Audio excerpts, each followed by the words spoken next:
This is Tales from the Pros, where business leaders and influencers share their stories of inspiration, struggles, and successes. And I'm your host, Michael Georgiou.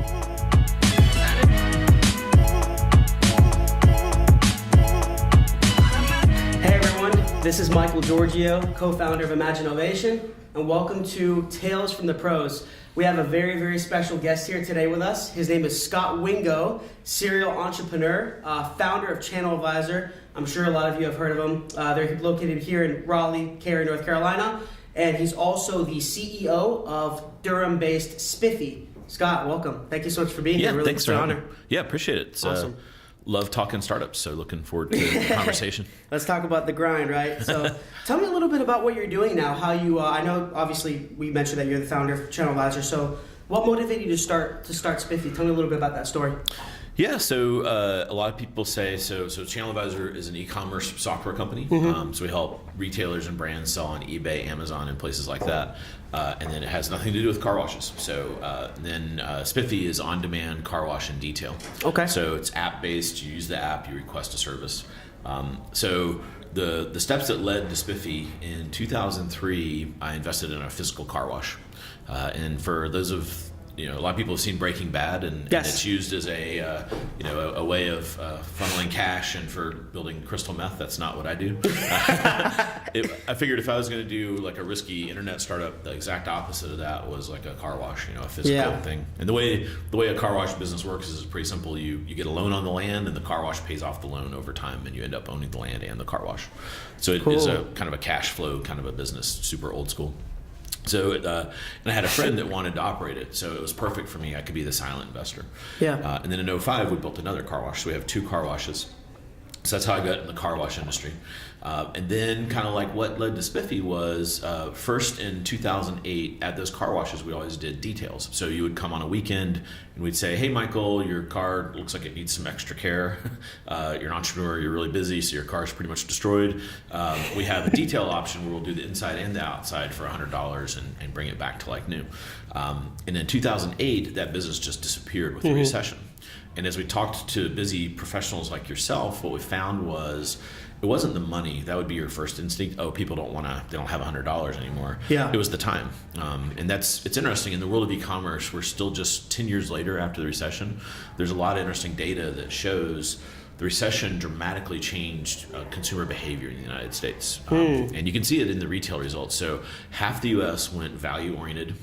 They kind of said, the recession was scary. I want to save every penny going forward. And the other half went super convenience oriented. And they kind of said, the recession made me realize my private time, hanging with my kids or doing whatever I want to do is really valuable to me. And I am willing to outsource stuff in my life. So what we did at Spiffy was we said, okay, well, what if we just got some vans and we went to customers instead of making them come to us? It seems like an easy jump, and we're entrepreneurial, but most car washers would never do that because it's really a land play. So we got 2 vans and we started doing mobile detailing. So that was kind of another step towards Spiffy. Then I had a customer at ChannelAdvisor, and I've got tons of these stories. There's this dude that was like 27 years old, and he had started an eBay business in college, and he grew it up to be like a $10 million eBay business. Top line, probably generating $2 or $3 million in profit. What's the business? I can't remember what it was called. It was called College something. He just sold like collegiate stuff. Cool. And he called me one day and he said, I'm winding down my business. I was like, oh, what happened? What went wrong? He's like, oh, it's fine. I'm going to go work for this startup. And I was like, well, what startup could be, make you get rid of this multi-million-dollar business? He's like, it's called Uber. It's going to change the world. And I was like, okay, whatever. So he ran Uber New York, and he was like a very early Uber employee. Yeah. So it's good that he didn't take my advice, because I would have advised him not to leave his profitable business. But he'll probably be a billionaire, I'd imagine, from the Uber, if Uber ever goes public. But anyway, so I was kind of pretty early on with Uber. And this is back when they were just literally in 2 cities, New York and San Francisco, doing black cars. So it didn't take rocket science that first time I used Uber to say, all right, we've got these mobile vans, So first of all, as an e-commerce person, you could already see the data that the Amazon app and the eBay app was where all the traffic was going. And I kind of said, well, mobile's the future, and then this kind of mobile services is really interesting. Yeah. We didn't know to call it on demand at that point, but mobile services is kind of how I thought about it. So we started thinking about how we could marry that to the car wash. So at ChannelAdvisor, we were doing an IPO though, so I was pretty busy with that. Oh yeah. 2012, 2013 with the Roadshow and the S1 and all this kind of stuff. So we really didn't get a chance to do much with Spiffy until 2014. But then 2014, we started doing some experiments, and it turned out that we can talk about it. But there was a lot of things we learned from those experiments that kind of took us in different directions, and then we found some really interesting things that let us really scale Spiffy up very quickly.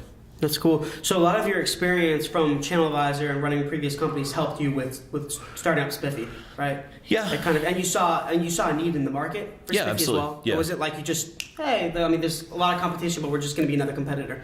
I like to do so. I went to school for software engineering, and so the agile software development, it's pretty common now. Agile, even, so even when I went to school, they were kind of looking at some of these manufacturing things that Toyota was doing and figuring out how could you apply it to software. And it's pretty common. Most people do this in their startups, but I use those agile techniques in the startup. So the first thing we did at Spiffy is just put an app out there and see what would happen. It was interesting because the big surprise for us at a physical car wash, it's a weekend, Friday, and some evenings kind of thing. So you usually actually close the car wash from like 9 to noon and do maintenance and stuff. So you almost during the day you have almost nobody. Like in the afternoon you'll get some stay-at-home moms or folks kind of bringing the kids back from school. So but that's kind of like what the busy week part of the weekend is. Of the week is the weekends. At Spiffy, we just put an app out there. So we started a company. We put the app out there, and we got our 2 vans that we already had, and we branded them, and we got 2 more vans just to see what would happen. Testing the market a little bit. Yep. So kind of a minimum viable product, MVP. MVP. Yep. And we really didn't sweat it too much. The app was like literally a 5-step. Here's how to schedule, ask for a car wash. And then on the back end, it would just send us an email. Cool. So, and then we were like, had Post-it notes ready in case anyone used this thing. So the good news was people used it all the time, and we really didn't have to promote it. So we knew we were kind of onto something. The big surprise for us is everyone wants their car washed while they're at work, at their office park. Yeah. And in hindsight, it's obvious because that's when you're most idle, right? There's this kind of, if you're an office dweller like most of us are, there's this 9 to 5, Monday to Friday period of time when your car is sitting there idle. You may go out to lunch a couple times a week, but other than that, your car sits there for 8 hours. So every request we got, something like 80% of the requests we got in like the first week were for what we call at work, or when people are at their office. So we're like, okay, that's how it goes, and that was so all that was good news, and just kind of make sure that's why you do these MVPs, to kind of figure this stuff out. Yep. But then the bad news was, as we went to like Citrix over here and all these office parks in the Research Triangle Park, what we found is they don't allow detailing. And so it felt like game over, to be honest with you, because everyone wants their car washed at work, and you can't wash cars at work. My partner, who is a good salesperson, he kind of started to say, well, why is that? And it turns out there's these companies called property managers, and they control the day-to-day activities of an office park, and they don't like mobile detailing for 4 reasons. We heard these over and over and over again. They would say, number one, the current mobile detailers are super sketchy, and we run these kind of nice office spaces, and we don't want these unvetted people just kind of wandering around. Just to get into your building, there's like really good security, right? Then number two, their vans. We kept hearing them called child abduction vans. That the vans these folks use in the traditional mobile detailing world look super sketchy. So you have sketchy people in sketchy vans. Number three, they don't have insurance, so if they clip a car or hit a building or something like that, there's no coverage, so there's a liability problem. And then the biggest one was actually environmental. So all these buildings today, any building built in like the last 20 years spends a lot of time and money being LEED certified, LEED. And there's different tiers of that. It goes like silver, gold, platinum. And a big part of that is not only the sustainability of the building from an energy perspective, but also water and runoff. So what was happening, these mobile detailer guys would come in and they would very quickly do a service and leave, and it would leave a chemical spill in the parking lot. And the property managers were worried. There's a Clean Water Act, and you can't do that.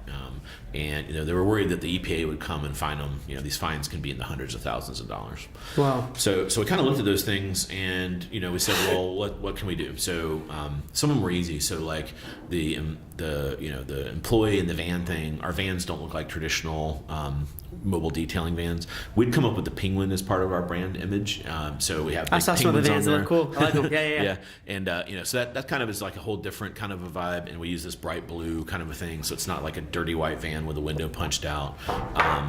Yep, there's the penguin. And then we employ all of our folks. So a lot of the shared economy, a lot of the on-demand does 1099. So every Uber or Lyft driver you use is not employed by Uber or Lyft. Right. They're their own little private contract.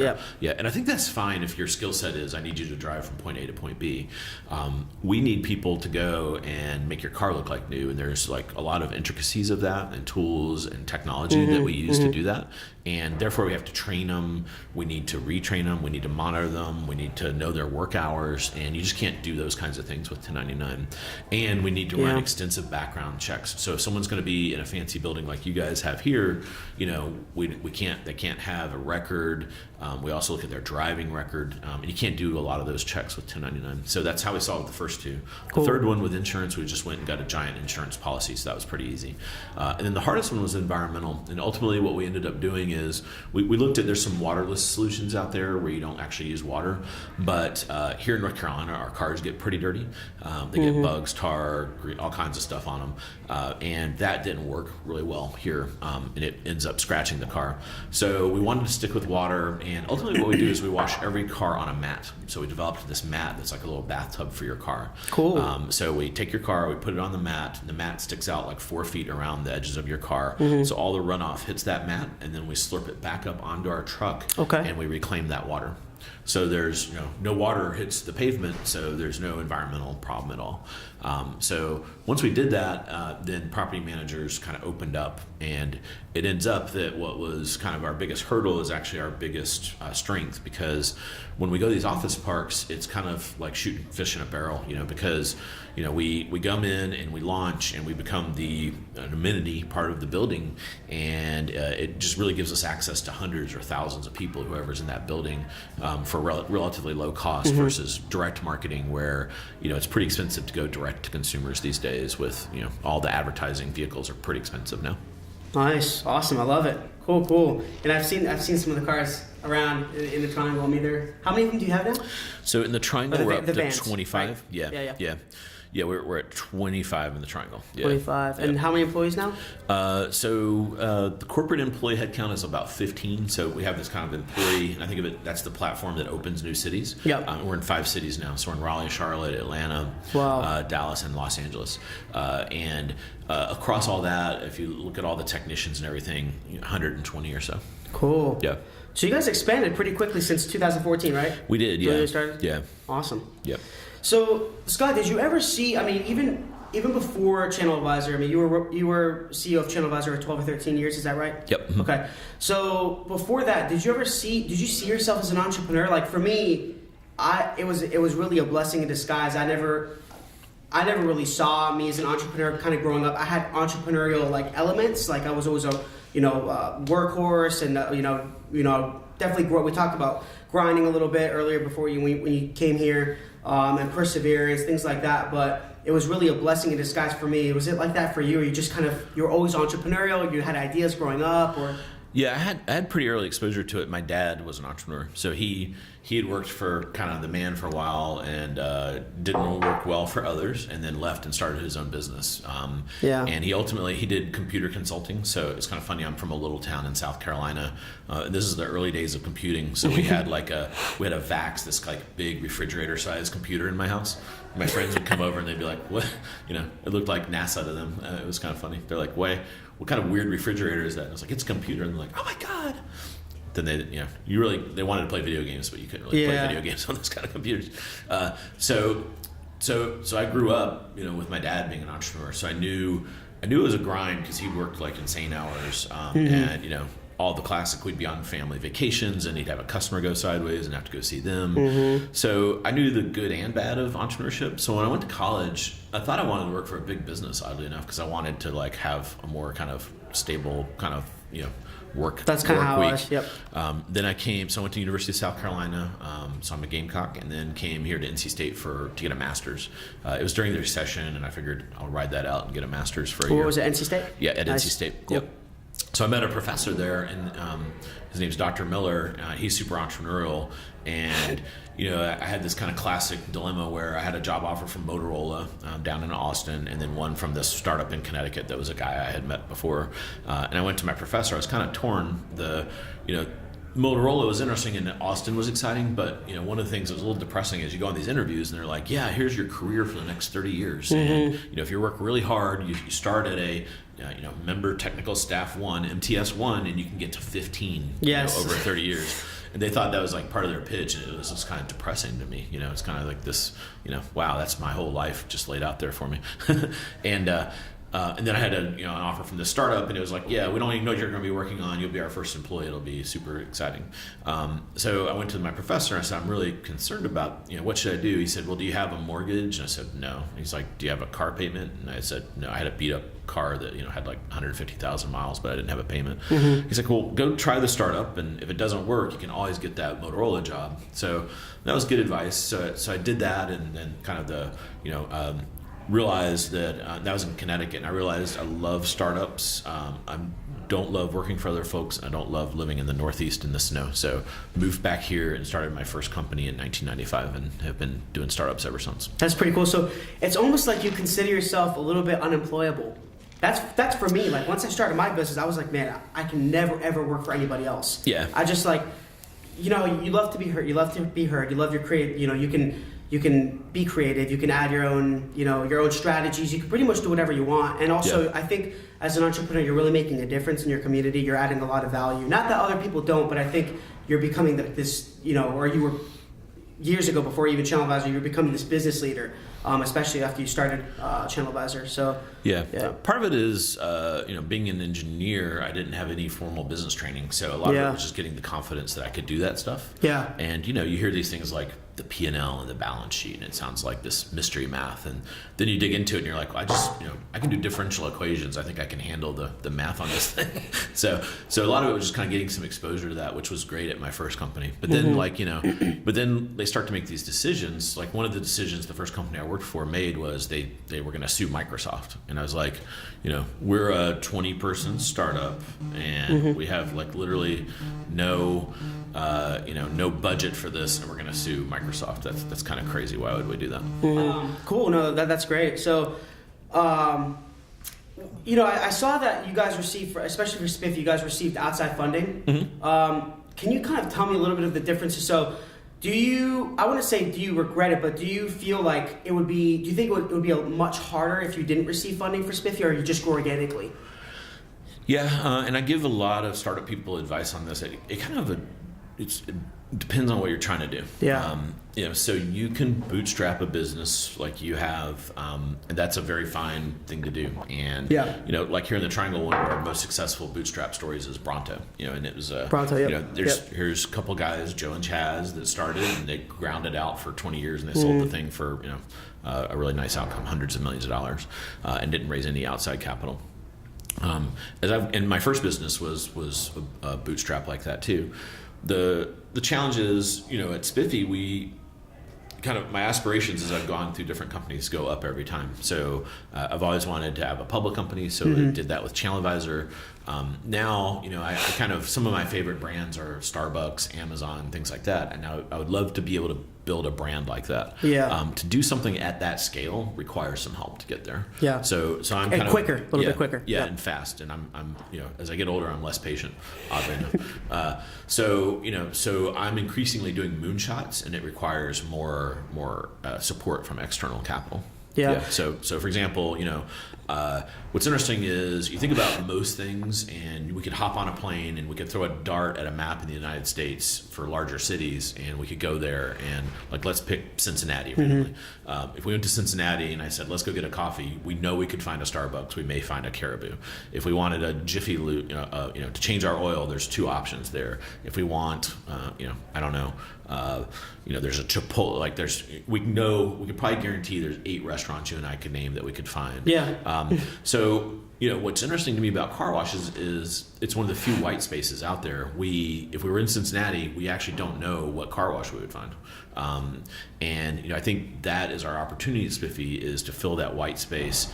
the reason it doesn't exist is because the current car wash experience just kind of is bad. Yeah. And it's it's not something that you're kind of actively seeking out. And so I think by creating a new experience, a new way of doing it, and a new channel, we can create this new consumer brand. So it's pretty high aspiration. I would love to be in like 800 cities globally at some point. Wow. So so that's kind of why we kind of we've already started with that mindset, and it requires external funding. And you got a lot of the were they like angel investors or venture capitalists in Durham and Raleigh? Yeah. So fortunately, because I've had other successes, I was able to be the sole angel investor through that kind of experimental period of 2014 up until the end of 16, and then. And then one of my investors in ChannelAdvisor was called Southern Capital Ventures, and they have a new fund called Bull City Ventures. So that was an easy, if you've raised money from someone and made the money, then that's kind of one of the first phone calls. So that they decided to lead the round, and then we got Idea Fund and a couple of angels in there and a couple other folks that I've known over the years. So do you think with getting investors, do you think it's a lot easier to get funding when you know them personally, or you think it's a lot about the pitch, a lot about the credibility of the business, the idea? Because they get so many ideas, right? I mean, you can't imagine how many ideas they get. Yeah, this is what's hardest about process. North Carolina. So, and it's hard everywhere. So there's this perception in North Carolina that if you're in the Bay Area, you just have any idea and it gets funded. Yeah. And what I think's happened is a lot of the seed, kind of the early stage funding has just dried up, even nationally. Yeah. And a lot of it has moved. So it's odd. There's more money in venture than there ever has been before. But because of that, these funds have gotten so big that they have to write really big checks. So then they can't really seed something at $5 million. That doesn't make sense. A seed round is usually 10,000 to 500,000, somewhere in there, to kind of like prove an idea. And that has really dried up in my experience. Now you have some angels kind of filling the role there and that kind of thing. And angels usually invest smaller amounts, right? Venture capitalists are larger. Yeah, 10 to 20, 30K. Got it. So there's this really weird thing that the VC, because there's so much money, they've moved up market essentially. And it's a lot easier to get B and C rounds. So, I need 10 million, 20, 30, 40, 50. There's a lot more money at that level. And, what they're doing is they're minimizing their risk by looking for companies that are further along. So that's called growth capital. So they're looking for companies that are at like 5 million, 10 million, 15 million run rate. So it is a challenge to raise capital. And, my advice to most entrepreneurs is like yourself, if you had asked me, 2 or 3 years ago, I would say, grow the company, get it up to 4 or 5 million in revenue, then it's a much easier time to raise capital. Yeah, cool. It kind of the thing is they want to see, number one, like a proof of concept. They want to see that there's a need in the market. They want to make sure they're getting a return on investment. Yeah, right? absolutely. They want to make their money as quickly as possible. Yeah. They don't minimize the risk, right? Yeah. Cool. And these later rounds, are so a seed round is like prove the idea, and then an A is let's put some scale behind it, and then B is let's put a lot of scale behind it, and C is even more scale kind of thing. So, if you're just kind of at a napkin drawing or an idea, it's really hard. You need the space actually to go figure out who is my customer, how do I sell to them, and that kind of thing. Yeah. And then once you do, then that's the best time to go get money, because you can go and say, your pitch is essentially, I know this works because of these reasons, and here's how we're going to scale, and you're going to get a pretty good ROI on your money because, you're going to put in 2 million and we know it's going to generate 8 million in revenue. When you're super early, you can't really say that with authority. Yeah. Yeah, no, I understand. Are you guys kind of looking for more funding in the future for Spiffy? Yeah, our aspiration is pretty big, and every day we get into this and kind of, what I like to do with our investors is say, here's why we're raising the money, and here's what we want to experiment with, and what we think is going to happen, and let's keep track of that. Yeah. So, for example, with our Series A, we picked 4 things that were areas we wanted to work on. So, new cities, and then growing existing cities. Okay. So, Raleigh is actually our smallest city, but it's also from a population standpoint, but it's our biggest city from a revenue perspective because it's our oldest city. So one of our kind of questions we ask ourselves is how big can we get in a city? And if Atlanta has 8 million people and Raleigh has 1 million, Atlanta should be 8 times as big as Raleigh. So So existing cities and new cities are really important to us. Yeah. But then another thing is, I kind of view car washing for us as like books was to Amazon. It's our entry into the consumer. It's something that's not this huge mental hurdle for them to kind of be like, oh, I use this app to schedule a car wash. But right now we're touching like 4,000 cars a month. So what we want to do is kind of get to this point I call car care as a service, where every time we touch your car, we add as much value as possible. So we say, Michael, we washed your car and it looks great. Your tires, the tread is at this level, but we did notice you have a ding on your windshield. And we're going to be at this office park next week, just like we're here every Tuesday. Would you like us to go ahead and get a partner to come in and deal with that for you? So we want to kind of take entire car care kind of thing off of your to-do list for you in a very proactive, transparent way.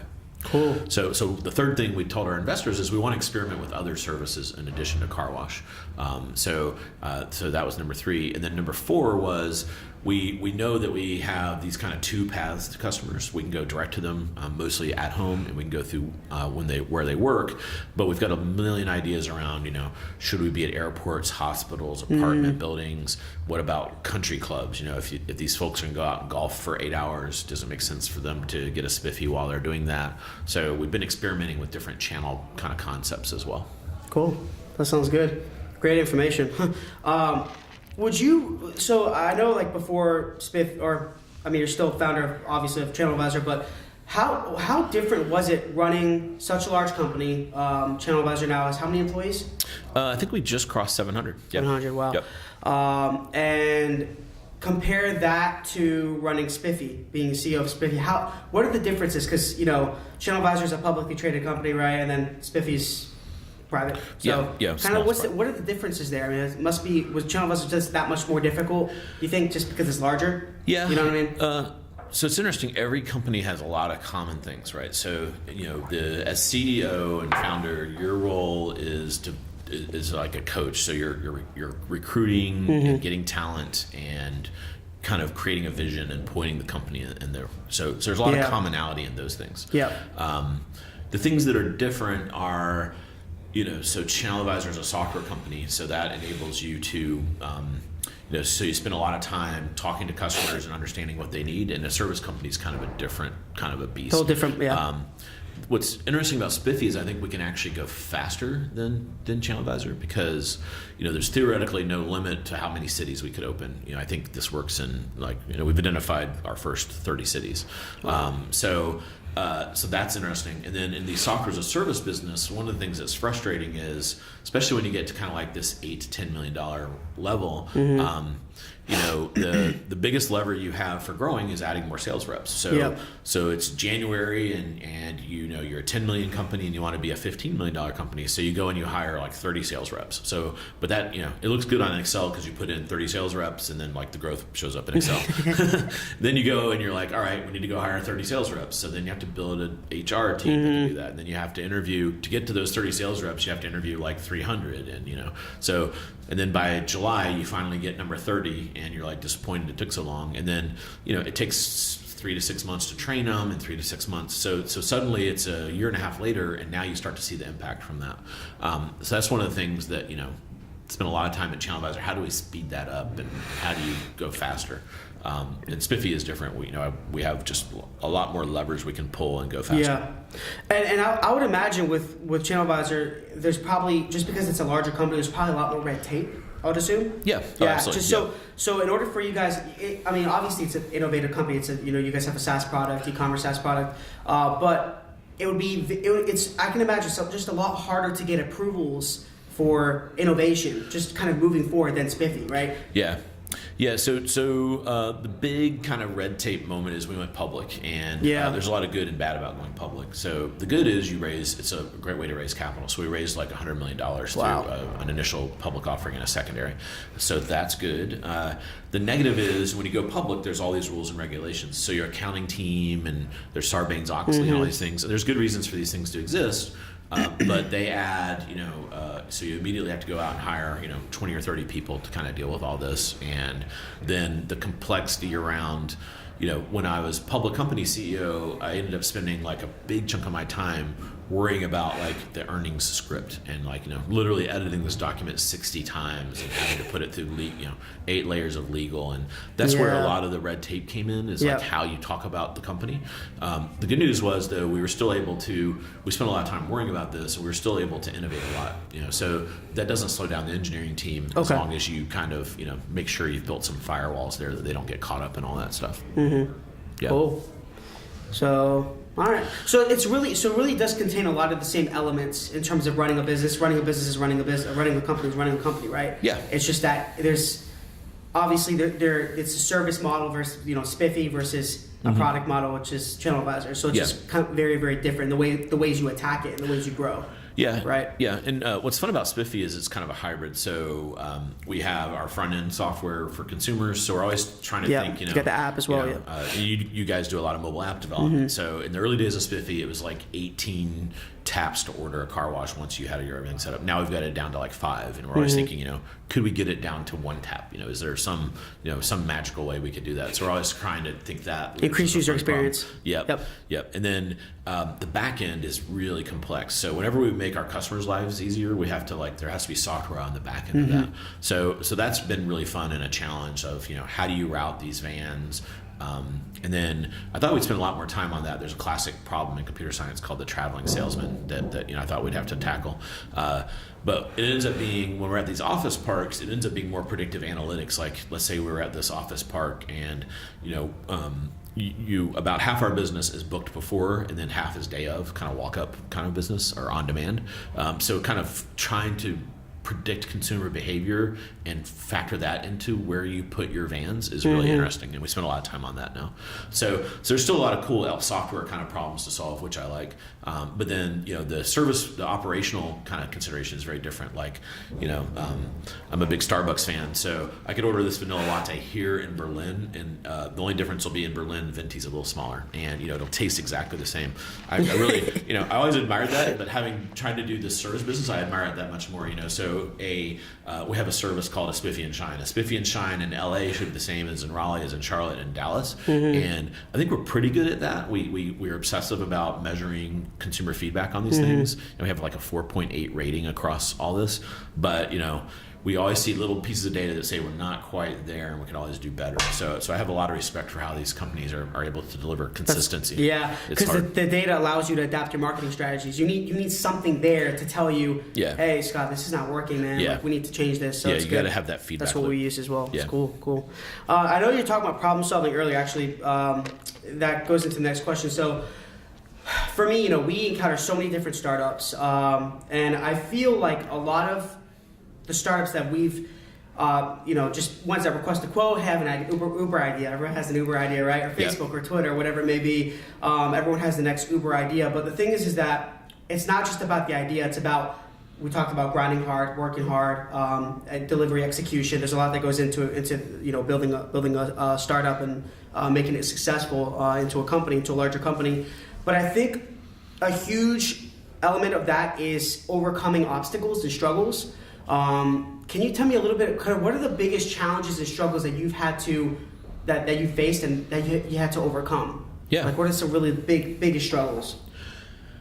I would say, what in the days where things are changing so fast, that's where most of these struggles come from. Is you did something and it worked, and then 2 years later it has just randomly stopped working. So we would hit that at ChannelAdvisor all the time. So in the early days we did a lot of business with eBay, and eBay is great. They're still huge, but they hit a rough patch, and then suddenly we were anchored to this company that was having a rough patch. So then we had to figure out what to do, and I always go back to, I've never built a Facebook. I'm not a Mark Zuckerberg, so I'm kind of a singles and doubles kind of guy. He's clearly a home run. I'm sure you've met him though. I have not. No, it's on my bucket list.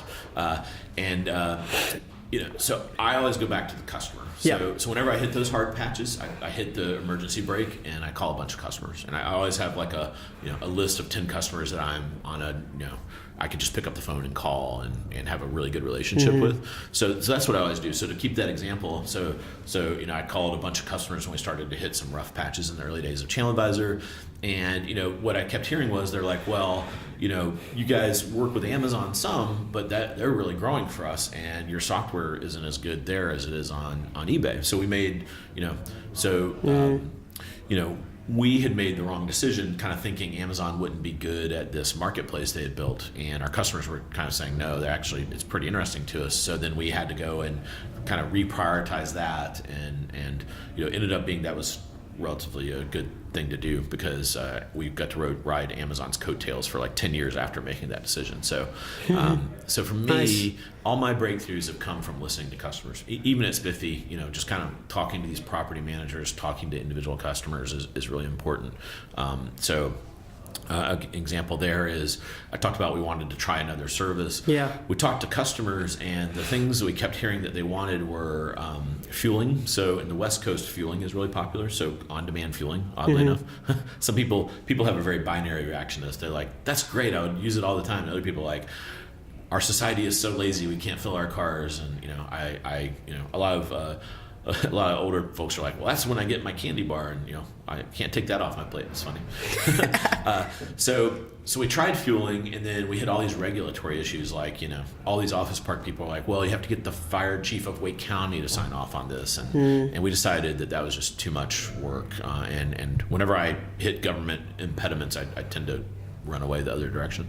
So oil change, we prioritize that, and that's like on fire right now. Yep. But we wouldn't have had those ideas if we didn't talk to customers. Cool. So some challenges I would say would be customer-facing issues, especially with some large clients at ChannelAdvisor, I'm sure. And also there would be internal problems you have to solve. So I think for me, a big problem I see, or not problem, but like a challenge in growing a company is managing growth, scalability. So what, for you building successful companies, how would you scale a business? Like what's the process to really scale and grow a company? Make sure you don't go out of business, because if you're going to grow so much, you're going to hire 20 people in a few months or 30 people, whatever it may be. How do you make sure that the documentation's in place, processes, things like that? So yeah, it's non-trivial, and there's kind of a sad element to it. So part of it is in the recruiting and retention of people. So the team that a lot of times takes you from 0 to 5 million can't take you from 5 to 50 million. And what works out best is if you can have an honest conversation. Like, so let's say you have a VP of something, and like you probably have a creative VP or something, and you just kind of get to this point where you're like, wow, that they can't manage more people. They're kind of maxed out in what they can do. Yeah. If you can find a way for them to hire someone and then have them kind of be a director and have a VP, that works out really well, and you can keep that person in the company. A lot of times people can't get their head around that, and they end up leaving the company. So those are some of the harder things you have to do at a people level as you scale up. Finding the right employees, delegating the work, making sure they can handle it. Yeah, and then realizing when they're in over their head as you're scaling. Yeah. That it happens. There's these natural inflection points where it happens. And there's things you can do. So the thing I've learned is it's easy as the CEO to say, kind of, I call it a war promotion, so a field promotion. So Mr. Individual Contributor, you did a great job. Now you manage 8 people, and it's easy for you as CEO to say that. But then this is typically people that have not managed a single person, much less 8 people, and that's where things really start to fall down as you grow really rapidly. Is you have these management is a skill. It can be trained. So one of the things I've learned over the years is when you do that, you have to support it with some training. And as a startup person, you're always like, training, who needs that? But I've kind of learned through the years that if you don't kind of take that middle management layer that kind of grows from rapid growth and support it with a fair amount of training, then it will fall apart on you. And then there is this kind of every business is different, so you have to really kind of figure out. And what I like to do is I always keep like a little Excel file where I kind of am projecting out things and trying to figure what are we trying to build, and I try to think, well, if the company is going to double, like let's say 100% growth, what happens to the COGS component? Every business has a different cost of goods. Does that scale faster than revenue? If that does, that's bad. How does it scale slower? And then if it's slower, is it going to grow 50%? And then the same for R&D, G&A, and sales and marketing. Most early businesses, sales and marketing is where you're going to be doing a lot of investing. So usually sales and marketing grows as fast, if not faster than revenue. So then you kind of have to figure out if you're going to be bootstrapping, if something's growing faster than revenue, something's got to grow slower. There becomes a mathematical reality in there. Yep. So I like to use that as kind of a framework to always kind of come back and say, all right, here's my plan for the next year. And then you can start to work down from there and say, okay, well, if sales and marketing is going to have to grow at 150%, then I already have 5 people. So that means I need to hire at least 5 more. And then, so now I've got a team of 10. Do I have 2 managers? Can the single manager do it? It's a good framework for starting to kind of peel the onion. So do you wait to hire? So before you hire an employee, do you wait for the sales to come in to make sure that you can afford to pay them, or do you hire them before? If you think, like, based on a prediction or assumption, you're going to say, I think we're going to make $5 million next month. Let's hire 20 people, whatever it may be. Do you kind of go that way in terms of you was based on the assumptions on the sales pipeline, you go and hire people, or do you actually wait for the sales to come in and then you hire? Yeah, that's one of the nice things. That's a big issue. Yeah, one of the good things about venture capital is you don't have to make that decision. You can take a little bit, if there's a risk spectrum, you can be further out on it. When you're bootstrapping, I guess we're talking more about bootstrapping. When I bootstrapped my first business, absolutely, no. The answer was the sales kind of had to come in before you could make that hire. And then what I learned is you can be a little more risky on the sales and marketing side because it's more measurable and it's faster to correct. Okay. So like, let's say the decision is, should I hire 2 sales reps or not? I would encourage most people to go ahead and do the sales rep piece, but then wait for revenue to come in on the other parts of the company. So for you, it's probably like production and engineering and that kind of stuff. Development, yeah. And then definitely until you're like 20 or 30 million, then I spend as little money on G&A as possible. So G&A would be like, CFO and accounting. I try to like keep as junior of a kind of, as low spend there as possible. And then it's nice, there's these fractional CFO options now. So you can kind of have some oversight there on, like 1 day a week or something. So, because, no one owned their market by having a great legal team or a great accounting team. Those are important functions, but in 99% of the software or 99% of the companies, that's not going to win for you. Great sales and marketing, great product. So invest in those areas. And definitely, I've found taking more risk on sales and marketing is usually works. And if it doesn't, it's correctable very quickly. So, for example, you hire these 2 sales reps. They don't work. Well, the good news is you didn't have to pay them very much because they didn't hit their quota. Yeah. And the other thing is you know very quickly. Yeah. So you get this feedback loop literally within 3 to 6 months. And there's also, I feel like there's less training with sales. Absolutely. Within the engineering or development, you know what I mean? Yeah. It's kind absolutely. Yeah. Cool. And what would you? So, based on you, I mean, you're a serial entrepreneur. You started many successful companies. You've been doing it for many years. What tips would you give to future entrepreneurs, future startups? Compare, kind of give some tips on a building a product company and building a service company. Yeah, and I use this mind map of, it depends on what phase of growth they're in, and the advice would be different. Yeah. So I kind of use this level of, there's this Darwinistic soup that kind of is out there, and until you get to kind of 10 people and $1 million, the advice is really focus on your product, and they call it product market fit. Okay. What's your product? Who are you selling it to? And can you start to get some repeatability there? What I find a lot of companies that are below that level do is they don't focus enough. And as entrepreneurs, we tend to be ADD. So I have to spend a lot of time on myself being like, okay, I use this mental map of I'm going to spend 80% of my time on the kind of the thing that I believe is going to be the most repeatable, and then I'll experiment 20% of the time. But if I do like 10, 10, 10, I have 10 ideas, I'm kind of working them all, then you'll never move the ball forward. I meet a ton of entrepreneurs that are stuck in that 10, 10, 10 kind of a thing. They're kind of spreading their time across 10 things. So focus in, try to find the one that can occupy 80 or 90% of your time that's going to be the home run, and nibble around the edges and continue to experiment, but you got to put the bulk of your focus in something. Because I know why you're saying that, because you notice probably that a lot of startups, they want to do so much. They're like, I want to do all this different different things. It's good to stay niche, stay focused. I meet these folks and they're all smart and they're good ideas. But there are two people and they're like, this is our company that's going to be has the technology, and then we've started 4 other companies, and you're like, look, there's 2 of you, and you've got like 5 companies here. There's, and they're just so excited about their idea. They've already got the financial idea and the healthcare idea and all that, which is great, and I like the vision for scaling that up. But when you're a 2-person company, you can't do that. None of that stuff. Surely there's case studies that have made it out of that. But most entrepreneurs I find that do that, they end up failing because they've spread their effort too thin. So then once you get to 1 million, then my advice is more along, finding these things that scale. One of my favorite books is called Crossing the Chasm, and every company goes through this thing where you have this growth and then you hit this point where it kind of just disappears on you, and that's the chasm. And usually, again, what's happening is you're not focusing enough. So just to pick on you, maybe you're saying yes to every industry, and to get over that next hump, you need to just focus in on a certain industry and get a little more specific about your solution. That's usually what helps you get through that. Is again, they're kind of they're saying yes to everything, and it's gotten them to 1 million or 2 million.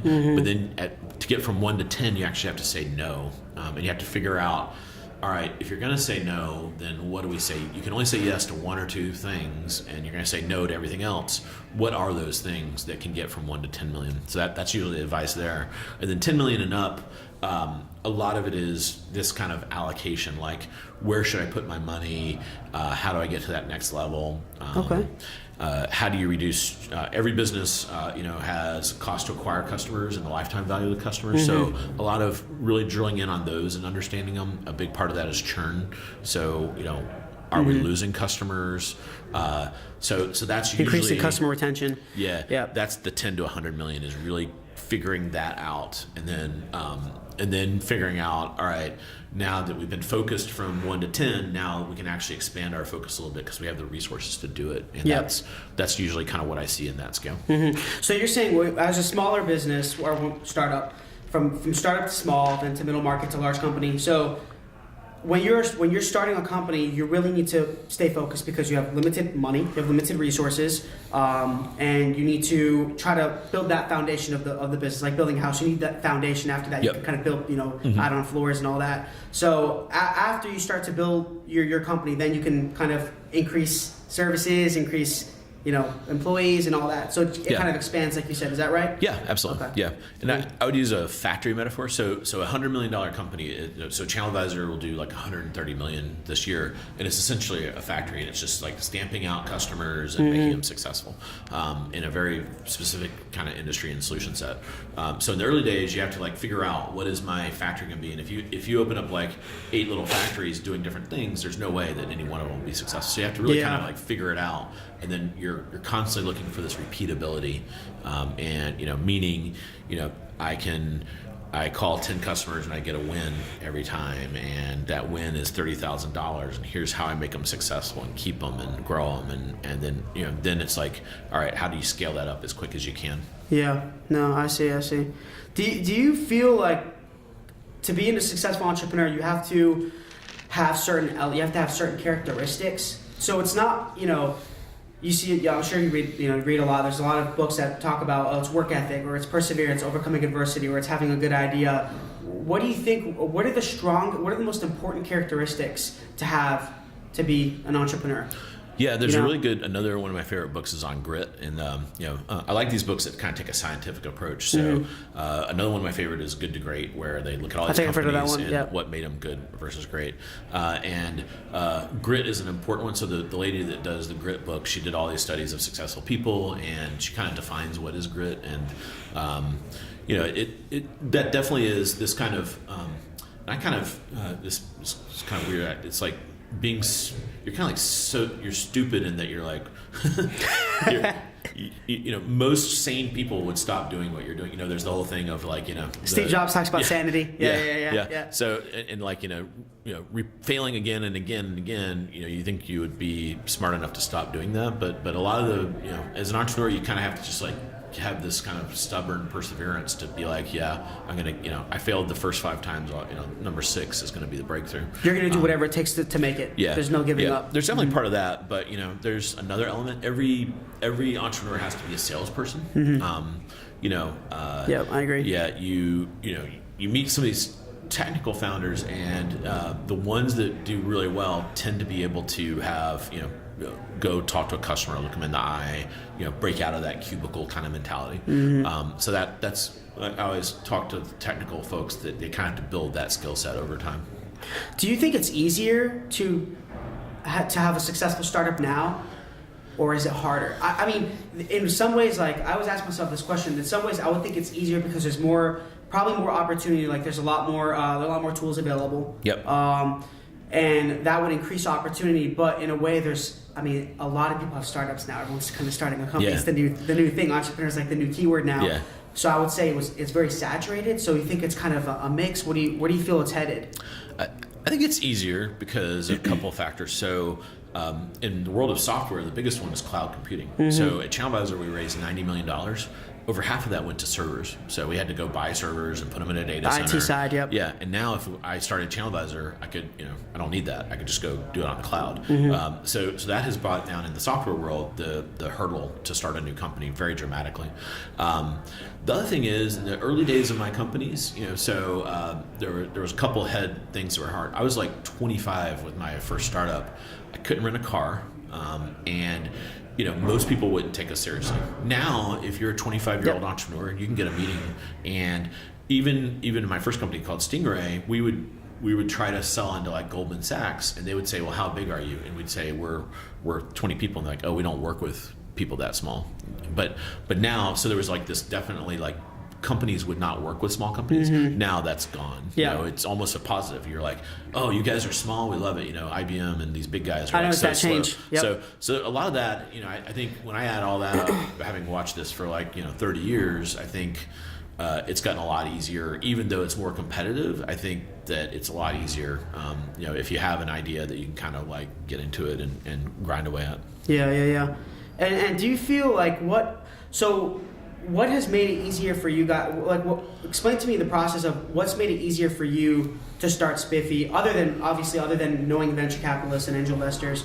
What has made it easier for you? You think it's the experience you have, or you think it's the opportunity at hand in the U.S., or what do you think's made it much easier for you to start Spiffy? I would say it would be experience, right? Probably. Yeah. I'm at a point now where I kind of know the roadmap, right? So. There's definitely wisdom to having done this 3 or 4 times that kind of says here's how we're going to do it and what we're going to do. Another thing that's nice that makes it easier to do things is we have these platforms that didn't exist 5 or 10 years ago. The iPhone is 10 years old, and you can put an app out and have access to hundreds of millions of people. And in the early days of my first software company, we were sending out floppies and DVDs, and like you had to just like the delivery of what you were building was like a big part of what your company had to do. And all that's disappeared now. There's you've got this, the ability to acquire customers and all that has gotten a lot easier. Cool. So just wrapping things up, I always ask these last 3 questions. In the simplest way you can explain it, how do you define failure? How do you define entrepreneurship? And how do you define success? All right. So failure. Failure is when you have depends on the context, I guess. Yes. So because everyone defines it differently. So yeah. So for me, ultimately failure is when you start a business and you it doesn't work. So I guess there's a lot of negativity around failure, but in Silicon Valley, one of the things that they do right is failure is viewed as an opportunity to learn. Yes, and that's kind of how I would define failure. It's like you thought something was going to happen, it didn't. And the true failure is if you didn't learn from that. If you learn from it, then I think it's a good failure. And every startup is essentially a portfolio of little failures. Just to go back to that first example, we failed. Like we put an app out, and everyone at Office Parks wanted it, and then we couldn't sell at Office Parks. If we had just stopped there, then that was a failure. But we decided we're going to learn from this and try to overcome it, and did.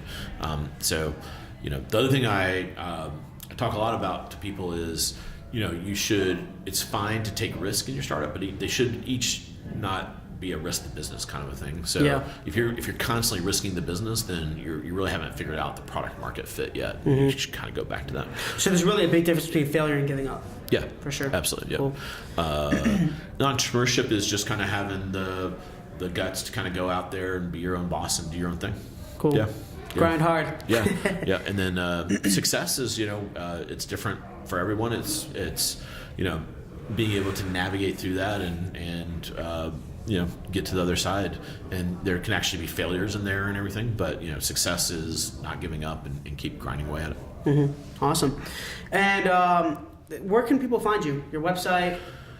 Twitter, Facebook? Yeah, so our website at Spiffy is getspiffy.com. Getspiffy.com. ChannelAdvisor is ChannelAdvisor.com. Okay. I'm on Twitter. That's probably the best way to follow me. So just Scot Wingo, SCOT, 1T, Wingo is my Twitter handle. I'm on LinkedIn, so always happy to chat on there. And then I do a podcast every week around e-commerce. So that's called the Jason and Scot Show. So you can just Google Jason and Scot Show, and you'll find me on iTunes. Cool. Scot, I really appreciate it, man. Thank you so much. It's, like I said, it's an honor listening. I'm getting all this knowledge from you. Like, this is amazing. I love it, but really appreciate it, and thanks for the opportunity. Sure. Thanks for having me. Cool. I appreciate it. Love talking about startups. It's always fun. Good deal. Everyone, Michael Georgiou. This is Tales from the Pros. Thank you so much. Appreciate it. Hey, guys. Thanks a lot for watching Tales from the Pros. Please subscribe to our YouTube page and also follow our social media. There are links somewhere around here, but we really appreciate it, guys. Thanks for all the support, and I'm going to be giving you awesome content continuously, and we look forward to seeing you soon.